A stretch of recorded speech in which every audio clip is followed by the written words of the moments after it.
a Canadian radio sanctuary podcast.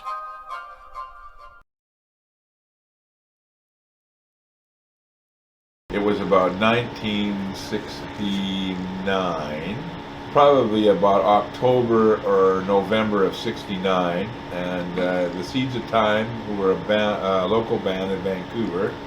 Jeff Eddington was the lead singer of the band, and Alan Harlow played lead guitar, and Lindsay, what was the name of that guy? Lindsay Mitchell, yeah, was in the band. And Lindsay Mitchell, he played in a lot of bands. But anyways, they had this song called My Hometown, which was their big hit. Mm-hmm. And they had two flash pans, unbeknownst to the audience. And the flash pan is like a pyrotechnic effect, and they had them at the end of the stage, and then when they hit a certain note in the song of My Hometown, both of these flash pans erupted.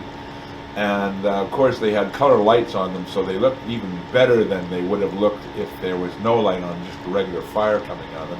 Sort of a green flame, and that was incredible. That was the show Alvin Lee, and 10 years after, and they had that song, the big hit Going Home, I'm Going Home, which was featured in the movie Woodstock. And so after Woodstock came out, that became their signature song. And in every concert they played, everyone wanted to hear I'm Going Home.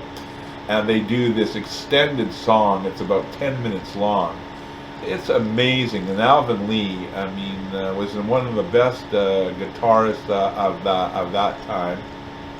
And he was incredibly tall and good looking and charismatic, and everybody wanted to be Alvin Lee. Anyways, they played that song, and it was just an incredible end to the concert.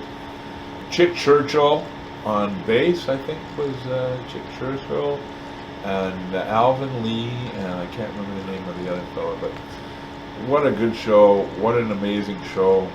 And in those days, the concert prices were so cheap, and so that you could go to practically every concert that came to town, because most concert prices in those days were under $20. Yeah. The Rolling Stones for $6, just to name a concert. Rolling Stones and Stevie Wonder in 1972 at the Coliseum, that was $6 to see that show.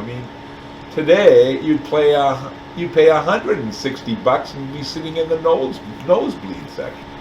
It's unbelievable. And of course, people went to concerts, and the concerts were crowded in those days because they were really affordable. Whereas today, they're not as affordable. I would rather spend $160 on CDs than I would on going to see somebody in concert that I know all their songs.